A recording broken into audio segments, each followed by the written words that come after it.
DJ Valentino here with a boy named John. Do you guys mind going around introducing yourselves and what you do in the band? Sure, I'll go first. I'm Chris Singh, and I sing in A Boy Named John. I am Paul Singh, Chris Singh's brother. I play guitar, backup vocals, and keyboard, and I'm the best person in the band. Fantastic. I'm Nick. I play bass, and that's it. I love it. I love it. And now you guys have a brand new song that just came out, Days Are Darker. Tell me, how does it feel to finally have that out in the world?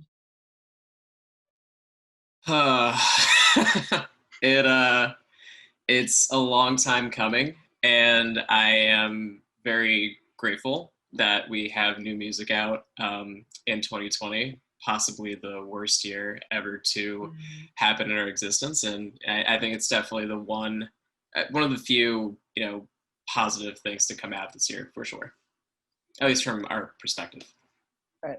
Yeah, Nick was doing like promotion headquarters the other day, and he took off of work just so that he could like click on Facebook and do all that stuff. So I'm sure, like, I'm stoked on the song. Of course, I love kind of everything that's happening right now, but I feel like Nick is like he's the one to ask how he feels. Yeah, no, this is an absolute relief. Because of the pandemic, it's changed the way that how we run this band, just because we can't play shows, can't practice together, all that stuff. So we've been doing like weekly Zoom meetings or Google Meet meetings, and planning this whole process has been insane. So having it finally out is just a huge weight being lifted off my shoulders and our shoulders collectively.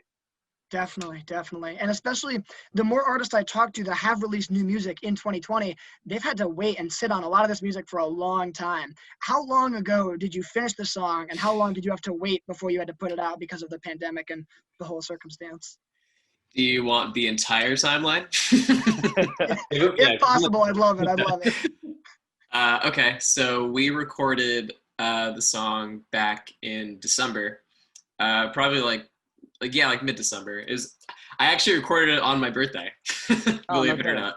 Yeah, I totally forgot about that. But we recorded it back in December, and then we started the mixing process, which took a very, very long time, but it was worth it. It was, I think, at least for me, I can say that I definitely learned a lot about, what the mixing process is like, and what to listen for, and what sounds good and what sounds bad, and what really works well with our kind of songs. So that probably took from like February to like, I don't know, like July or August maybe. July. Yeah. Super nitpicky. Yeah, very. And then we started the mastering process in late August or mid-August, and we finished like 2 weeks ago. And now we're here. Yeah. No, and I remember we wrote this song like a year and a half ago. Yep, that too. So it's like, yeah. Yeah, it's a long process. And also just because of the pandemic too, we had this single, like the thought of it coming out in around like April or May. And around April or May. And as soon as the pandemic hit, we're like, well, let's take our sweet time with it. Let's not worry. Like, it's definitely not a good time to put out music. And, we were seeing also at the same time a lot of records coming out and just not performing as well, because either people are so preoccupied about the pandemic, or just, things going on politically or whatever. So we wanted to sit and wait for the perfect time, and now felt the best for us. So and I definitely agree. I think what I've seen is a lot of bands, when they release music in April or early June, the hardcore fans loved it, but it didn't expand to outside of the hardcore fans. Whereas now we're at a point where obviously it's not normal, but we're getting to a point where it's starting to feel a little bit kind of more like normal for what we're used to. And I think that now is a perfect time to release this awesome track.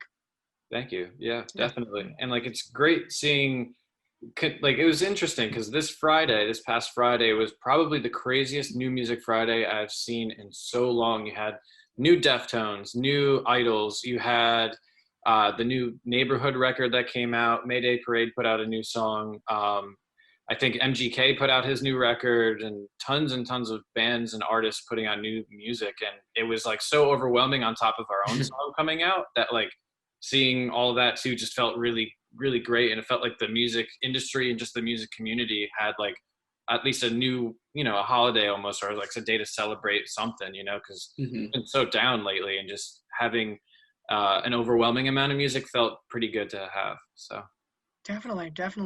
And now this song especially is very, like, a lot of your music has been darker in the past, but this one is really, it's dark. It's kind of ominous. I absolutely love it. Is the new music that you're going to be releasing and the sound you're progressing towards, is this more in that vein? So I work over at School of Rock, and one of the kids came up to me yesterday, and he's like, hey, is this going to be the new style of music? Because it's cool, but like, I don't know. I'll probably only listen to it until like Halloween. I'm like, dude, it was really funny. But I guess yes and no. This is, I think, definitely the heaviest song on our EP that's coming out. But we also have, the single that we released previously, Manaka. It's kind of the lighter, kind of indie-ish sort of. So I feel like we're in the middle of a process of finding a new sound. So to answer your question in the most roundabout way, yes and no. It's definitely moving towards something, and whether that something ends up being like Days Are Darker is yet to be seen.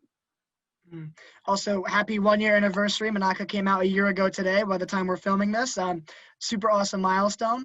That was actually one of the questions I was going to ask. Is it's been like a year gap between that song and this one. Is Manaka going to be on the new EP? Yes. I don't know if I was allowed to answer that. Yeah. Okay. We can share some info about the EP here. I think it's safe. If anything, it'll get people hyped up. So I'm down to talk about the EP and whatever.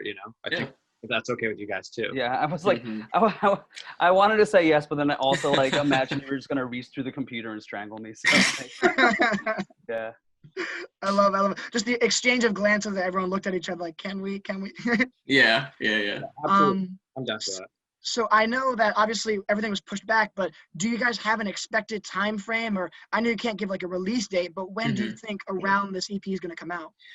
Yeah, so we are, spoiler alert, we're going to release another single next month in October, and then we're going to drop the whole EP in November. Awesome. That's so great. And it's especially great, again, like we've had like that year gap between songs. So now just like getting them all month by month is going to be good. Yeah, no, definitely. It's going to be very exciting. And, we've been trying to think of an appropriate timeline to release the EP.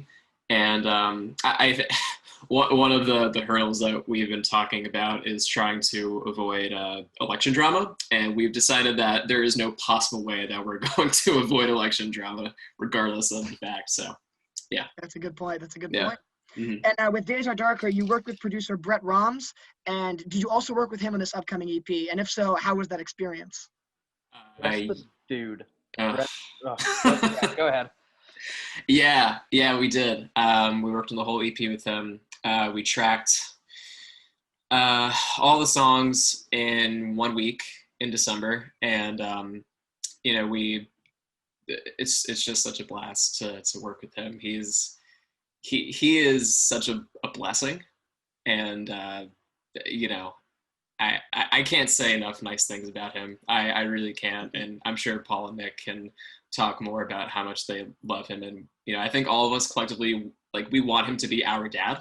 Yeah. So he's just a gem, and he brings such a different perspective to our music. Like he the first day was kind of like let's just track all of the like scratch tracks and like let's work on like pre-pro and whatnot. And halfway through like the tracking process, he's like, okay, this last chorus ain't gonna happen. And we're like, what? So no, I mean, it's just great to work with him, and there was never any animosity about like changing ideas or changing direction or vibe, and he's just great to work with. Yeah, and at this point too, we've worked with him for our previous singles, Manaka and Circuits, and at this point of recording the EP, he has become a family member with this band and someone we adore so much and trust, like with all of our just our capability. So like recording this EP felt like a really special and like a special bonding experience. And he was throwing ideas at us that we were like not expecting at all. And like I can give you an example. Days Are Darker did not sound like this at all. The structure, at least specifically.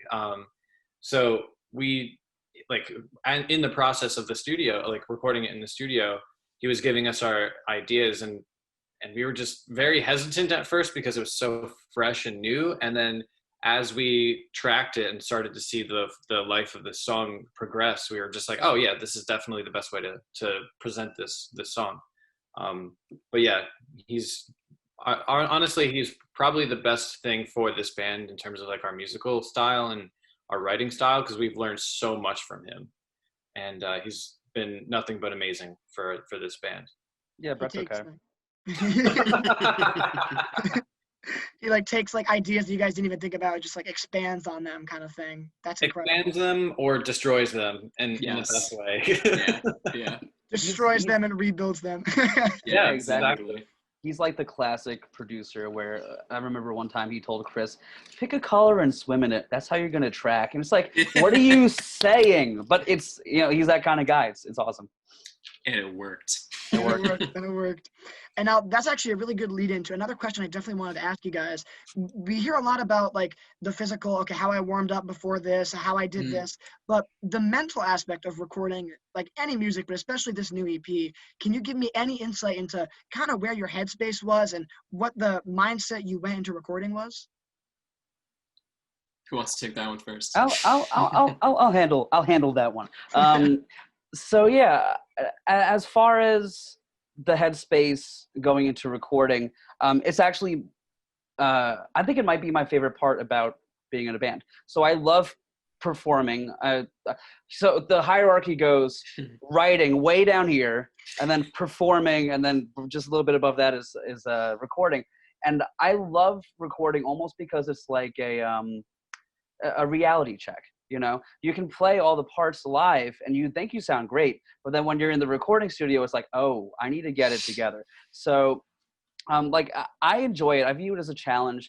And it's always, when you're starting off, the first couple hours especially, it's like you forget how your fingers work. And then once